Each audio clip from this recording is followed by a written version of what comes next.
네, 안녕하십니까. 4회차, 4주차 IP 프로토콜이라는 내용으로 해양통신 네트워크 수업을 시작하도록 하겠습니다.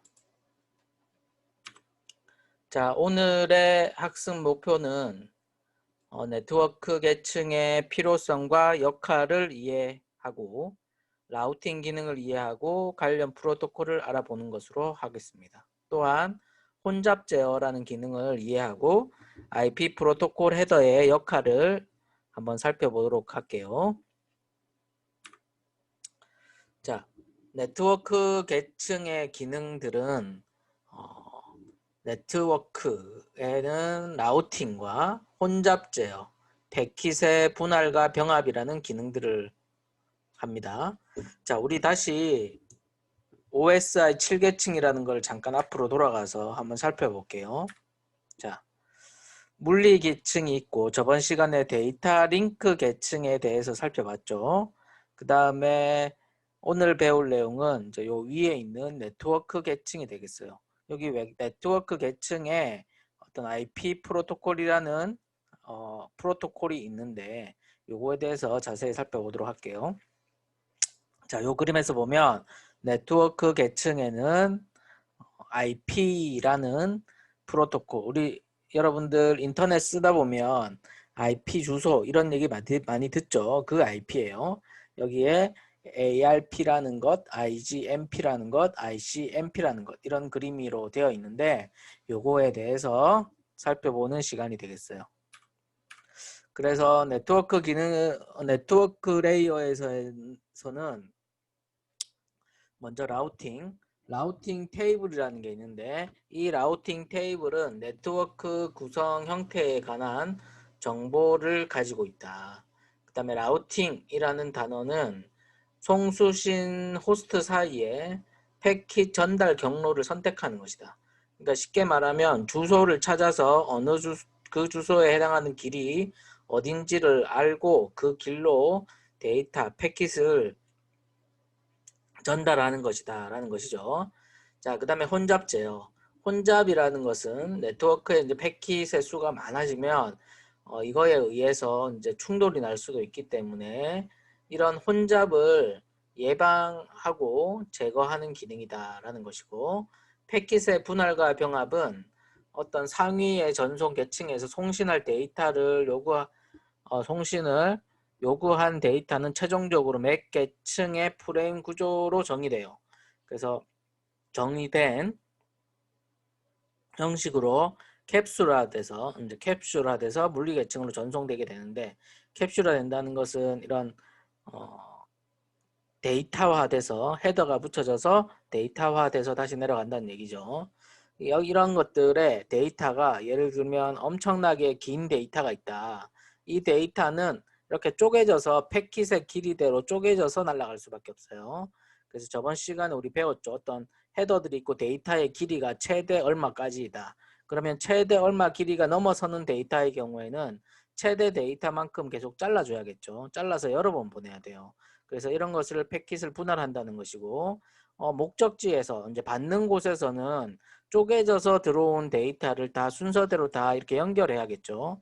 그래야지만 우리가 예를 들면 넷플릭스 서버에 동영상을 스트리밍을 할 때 동영상의 패킷은 이더넷을 통해서 계속 분할돼서 데이터들이 날라와요. 이 분할돼서 날아온 데이터를 수신 컴퓨터에서는 그 데이터를 순서대로 쭉 모으면서 우리에게 보여주는 거예요. 그래서 이게 송신부에서는 긴 패킷을 쪼개서 작은 패킷으로 해서 날려보내고, 수신부에서는 그 패킷을 순서대로 다시 다 병합을 하는 것이다 라는 것이죠. 자, 여러분들이 가끔 인터넷을 쓰다 보면 버퍼링이라는 현상이 일어나요. 그러니까 데이터가 오지 않게 되면 그 다음 데이터가 올 때까지 계속 기다리고 있죠. 멈춰져 있죠, 영상이. 그런 경우는 왜 그러냐 하면, 예를 들어서 영상의 패킷이 워낙 길어서 100개로 분할해서 보냈는데 50개까지 오고, 그 다음 패킷이 51번째 패킷이 지금 인터넷 사정에 의해서 연결 상태가 불안해서 오지 않을 경우에는 51번이 올 때까지 계속 기다리고 있는 거예요. 그게 버퍼링이에요. 자, 네트워크 계층의 기능에는 연결형 서비스와 비연결형 서비스가 있는데, 연결형 서비스는 데이터 전송 전에 데이터의 전송 경로를 미리 결정을 다 해놓고 그 경로대로 데이터를 연결해놓고 전송하는 것이고, 비연결형은 데이터의 전송 경로를 사전에 결정하지 않고 패킷 단위로 결정해서 보내는 것이 되겠습니다. 자, 그래서 비연결형 서비스는 패킷의 전달 순서, 패킷이 서로 다른 경로로 전송되니까 도착 순서가 일정하지 않을 수 있어요. 그래서 예를 들어서 동영상 1번부터 100번을 패킷을 보냈는데 1번이 오고 3번이 오고 2번이 오고 이런 식으로 순서가 뒤죽박죽 나올 수 있는데, 수신부에서는 이거를 정상적으로 하려면 1번, 2번, 3번, 4번 다시 이렇게 재조정해야겠죠. 그렇기 때문에 버퍼에다가 쌓으면서 약간의 딜레이를 가지고 영상을 재조정해서 순서를 보여주게 돼요. 패킷의 분실이 될 수도 있죠. 그래서 패킷이 아까 전처럼 50번까지 오고 다시 안 올 경우에는, 도착을 보장하지 않는 경우에는 상위 계층에서 패킷의 분실에 대해서 다시 보내달라는 이런 요구를 할 수도 있어요.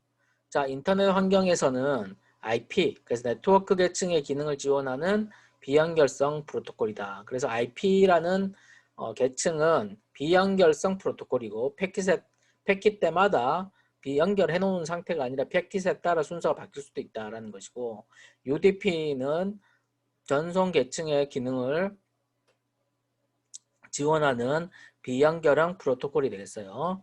자, 전송 계층은 그 위의 계층이죠. IP 계층의 위의 계층이에요. 자, 연결형 서비스는 상대적으로 신뢰성이 매우 높고 TCP, 그 전송 계층의 기능을 지원하는 연결형 프로토콜이다라는 거예요. 자, 우리가 예를 들면 UDP 같은 경우는 비연결이고 데이터가 분실이 될 수도 있어요. 자, 영상을 우리가 보다 보면 영상이 깨끗하게 오다가 영상의 일부가 이렇게 깨지는 것처럼, 뭐 이렇게 영상이 뭉개지는 것처럼 오지만 계속 우리는 봤죠. 이런 경우는, 영상 같은 경우는 일부 데이터가 깨지더라도 영상을 보는데 아주 큰 지장이 없기 때문에 UDP 방식을 보통 이용을 하고, 예를 들면 데이터, 이메일을 보내거나 어떤 데이터, 뭐 메신저에 데이터를 보냈다거나 할 때 이 데이터는 조금이라도 깨지면 데이터는 손실이 되는 거죠. 의미가 없게 돼요. 그래서 그런 경우에는 TCP 방식을 이용한다. 이 TCP 프로토콜을 이용한다라는 것을 일단 알아두세요. 자, 앞에서 나왔던 라우팅이라는 무엇인가 한번 살펴보도록 하죠. 라우팅은 패킷의 전송 경로를 지정하는 것을 라우팅이라고 해요. 그래서 전송 경로의 결정에는 공평의 원칙을 이용하는 경우가 있고 효율의 원칙을 이용하는 경우도 있다 정도 이해하고, 정적, 동적 라우팅이라는 게 있는데, 정적 라우팅은 패킷 전송이 이루어지기 전에 경로 정보를 미리 저장해서 중계하는 것, 이런 것을 정적인, 그러니까 고정되어 있는 라우팅이라는 것이고, 동적 라우팅은 다이나믹 라우팅, 그래서 라우팅의 경로 정보가 네트워크 상황에 따라서 적절히 조절되는 경우를 얘기해요. 자, 이런 라우팅의 개념만 이해해 두세요.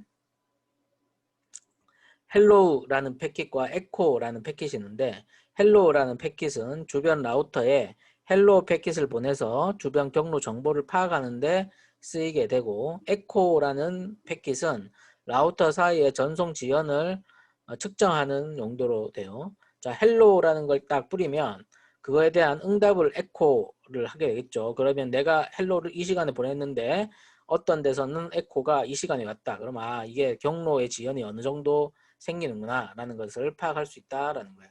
그러면 이제 경로 지연이 좀 없는 곳으로 통해서 패킷을 보내야겠죠.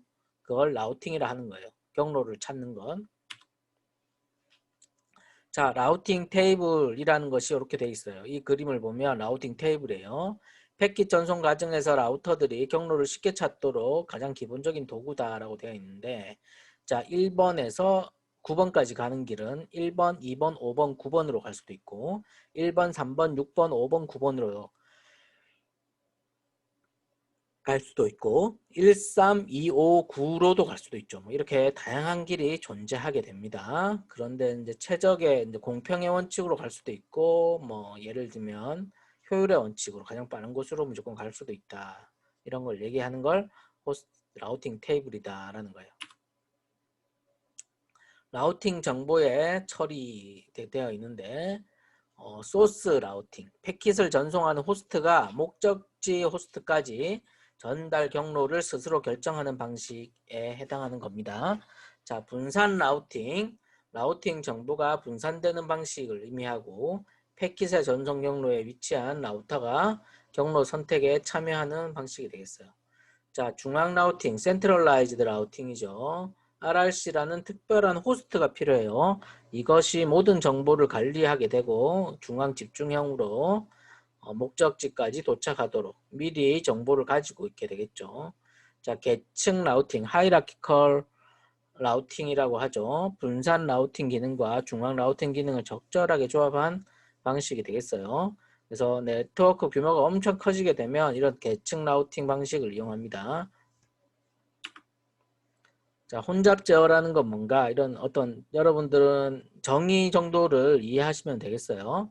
혼잡, 네트워크 성능 감소 현상이 급격하게 악화되는 현상을 혼잡이라고 하는데 여기서는 네트워크에서는 혼잡 문제를 해결하기 위한 방법이 여러 가지 있는데 흐름 제어, 그래서 송수신사 호스트 사이에 논리적인 점대전 전송 속도를 다루는 방식을 흐름 제어라고 하고 혼잡 제어는 서브넷에서 네트워크의 전송 능력 문제를 다루는데 관리하는 것이다 라고 해서 혼잡 제어라고 되어 있어요. 그러면 이제 혼잡이라는 이런 문제점은 왜 발생을 하는가?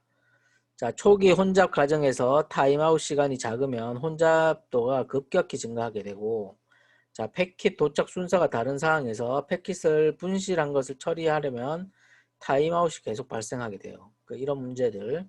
그다음에 의도적으로 피기배깅을 사용하면 응답 시간이 늘어지는 경우, 뭐 패킷 생존 시간을 작게 하면 패킷이 강제로 제거돼서 계속 다시 요청하고 이런 문제들.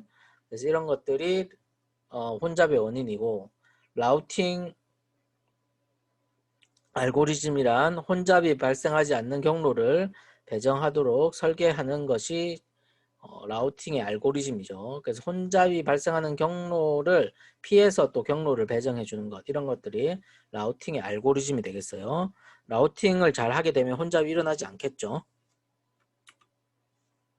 자, 트래픽이라는 것의 성형. 그래서 혼잡은 트래픽이 특정 시간에 몰리게 되면 혼잡이 일어나겠죠.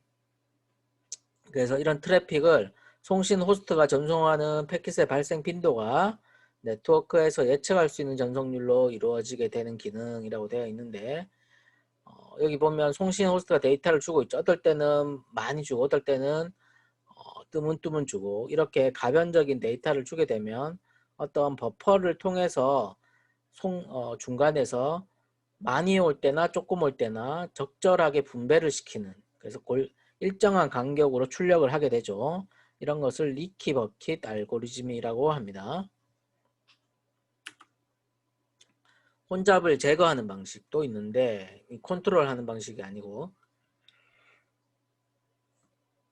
혼잡을 제거하는 방식이 되겠어요. 특정 지역의 혼잡이 다른 지역으로 확대되지 않도록 하는 것이 중요한 것이고 혼잡 제거를 위해서는 호스트와 서브넷이 가상회선 연결 과정에서 협상을 하는 방식이다. 그래서 ECN 패킷이라고 있는데 라우터는 트래픽의 양을 모니터링해서 출력 선로의 사용 정도가 한계치를 초과하게 되면 주의 메시지를 주게 돼요. 그래서 주의가 표시되는 경로는 혼잡이 발생할 가능성이 높기 때문에 여기는 특별 관리하고 여기에 송신량을 줄이게 되겠죠. 그러면 이제 더 이상 혼잡하는 것을 이제 방지하게 되는 겁니다. 이제 제거하는 것이죠. 자, 간단한 라우팅 프로토콜이라고 되어 있는데 네트워크의 거리를 기준으로 하게 되면 라우터의 개수 혹은 홉의 수로 판단하는 경우 그래서 만약에 F로 간다 라고 하면 A, B, F로 가는 게 가장 빠르죠. 이런 방식. 그래서 패킷이 목적지에 도달할 때까지의 라우터 수가 최소화될 수 있도록 경로를 선택하는 걸 최단 경로 라우팅 알고리즘이라고 그래요. 가장 간단한 방식이 되겠죠. 플러딩이라고 되어 있는데 라우터가 자신에게 입력된 패킷을 출력 가능한 모든 경로로 중계하는 방식.